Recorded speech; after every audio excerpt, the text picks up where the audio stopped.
Cole paying the price and a running knee strike. The grass is always greener. While one could argue these stars were underused in WWE, you have to wonder if they'd be better off back there instead of where they are now, in AEW. There's no doubt that Malachi Black has an X factor in both look and personality. It's a wonder he and Bray Wyatt's Fiend didn't feud to determine the next big supernatural superstar in the WWE, especially with The Undertaker's imminent retirement at the time. Black's best days were in the NXT brand, where he secured the NXT Championship as Aleister Black and established himself as a fan-favorite wrestler who could go the distance in the ring. His venture to the main roster started with a promising undefeated streak before he found himself lost in the shuffle with storylines that never quite went anywhere. Black was released from WWE in June 2021, and he jumped ship to AEW. For a brief period, it appeared like his supernatural gimmick would be given time to shine in the main event as he battled the American Nightmare Cody Rhodes. Unfortunately, his momentum was all but halted after the arrivals of CM Punk, Bryan Danielson, and Adam Cole.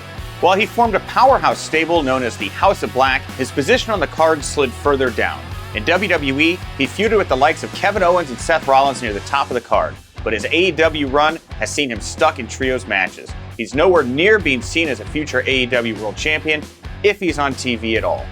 Ruby Soho arrived with a bang in AEW. As the Joker entered in All Out's Casino Battle Royal, she won her debut match and challenged Britt Baker for the title soon afterward. Yet, her first month in AEW appears to have been her best. Soho has since fallen out of the main event scene and failed to gain the same momentum she had when she arrived. Instead of tearing down the house with Thunder Rosa or Baker for the AEW Women's World Championship on a regular basis, she was getting her hand smashed in a never-ending feud between the Jericho Appreciation Society and the Blackpool Combat Club because of her friendship with Eddie Kingston. As Ruby Riott in WWE, she was in the middle of a reunion with Liv Morgan as the Riott Squad before she was released in June 2021. More importantly, with Morgan's rise to the top as SmackDown Women's Champion, it isn't hard to imagine that Soho would have been one of the first people in line to challenge her former teammate for the title. There's an argument to be made that Jake Hager peaked as Jack Swagger in WWE in 2010. He captured the World Heavyweight Championship and competed against the likes of Chris Jericho, Edge, Randy Orton, CM Punk, and Rey Mysterio.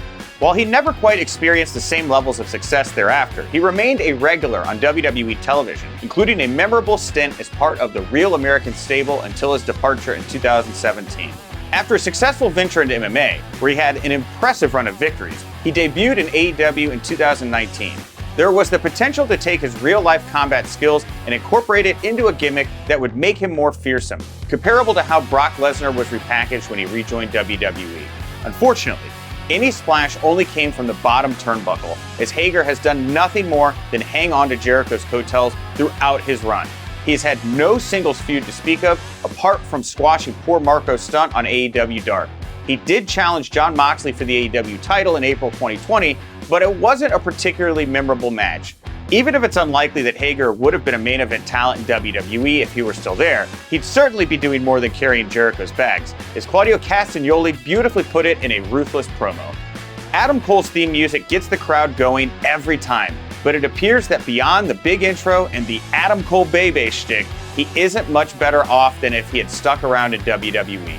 Forget about the rumor WWE wanted to cut Cole's hair and use him as Keith Lee's manager on the main roster for a second, and let's look at the facts. During his stint in NXT, Cole was arguably the top star. He won everything there was to win on the brand while taking part in legendary feuds with the likes of Johnny Gargano and Tommaso Ciampa.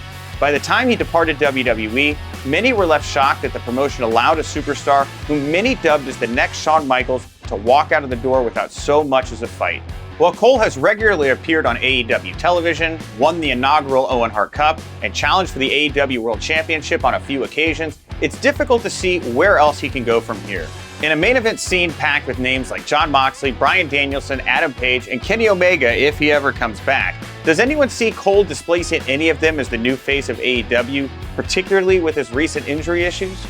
It was surprising that WWE released Andrade El Idolo in 2021. In his short 3-year stint on the main roster, he solidified himself as a credible contender in the United States Championship scene, winning the title once. He had the talent, look, and presence to become a world champion in the future, so it didn't make sense why the WWE would be willing to let a potential big-time player slip through its fingers so easily. According to PW Insider, the then Just Andrade was reportedly unimpressed he had been left undrafted, so he sought out a new challenge. It arrived in the form of AEW, but he hasn't had the same kind of immediate impact in the promotion he had in WWE.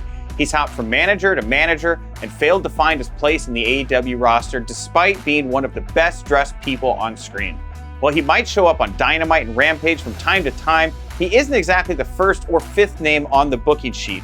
The question is, would he be in the same situation had he stayed in WWE? Miro had quite the ride in WWE as Rusev.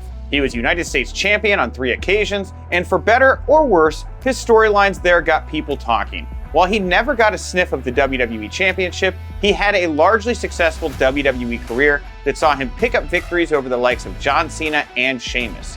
In AEW, he won the TNT Championship in May 2021, losing it to Sammy Guevara in September of that year. He entered the AEW World Championship Eliminator Tournament and lost in the final to Bryan Danielson in November 2021.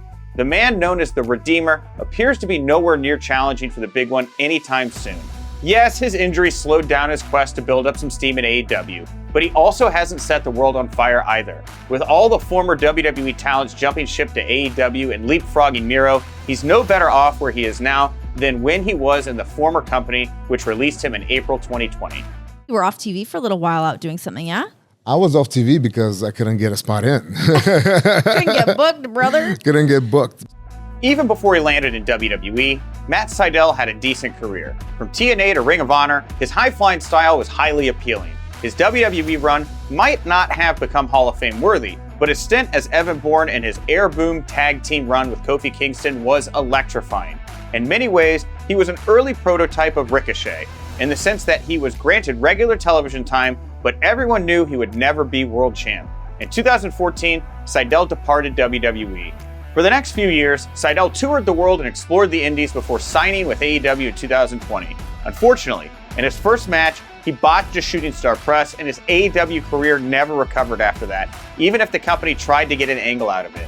At the same time, Sydal has reached the veteran stage of his career, so it's highly unlikely that AEW would be carving out a long-term plan for him. That said, he'd probably have more time on WWE television as an enhancement talent than he does in AEW now as sort of a part-time wrestler and mentor to Dante Martin and other young talents.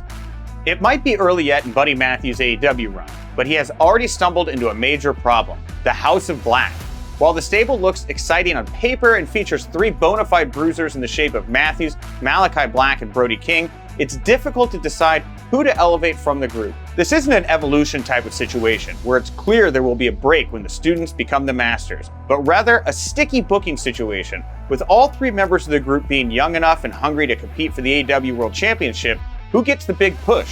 While Matthews was nowhere near the headlining act while he was Murphy in WWE, he was embroiled in a storyline with the Monday Night Messiah, Seth Rollins, which introduced him to a wider audience. Long-term booking could have seen him become a big star if the promotion had chosen to get behind him. While it seemed like there was a plan for Matthews and his character before his release in June 2021, the same doesn't seem to be applicable to his AEW stint right now. Like Black, he hasn't appeared on TV in a while and seems dissatisfied with his spot. There's an argument to be made that the Hardys' best days are behind them. While Jeff Hardy's issues are due to some unfortunate personal reasons, his brother's Matt run in AEW has been anything but extreme. There was genuine excitement and hype when the 2 brothers teamed up again in March 2022, but it was short-lived. They proved they were nowhere near ready to displace the likes of the Young Bucks or FTR as AEW's premier tag team. Then Jeff was arrested for a DUI in June and was indefinitely suspended, halting their reunion run. Well, this marks the 3rd DUI for Jeff Hardy in 4 years. As a singles competitor, Hardy hasn't done much in AEW either. His feuds and matches have been forgettable, as he lumbers around and pads the card as a recognizable name from yesteryear. While it's doubtful he would be doing anything major on WWE television either, he was involved in the big feud between Edge and Randy Orton before he left. Surely that would have been time better spent rather than the whole Hardy family office angle.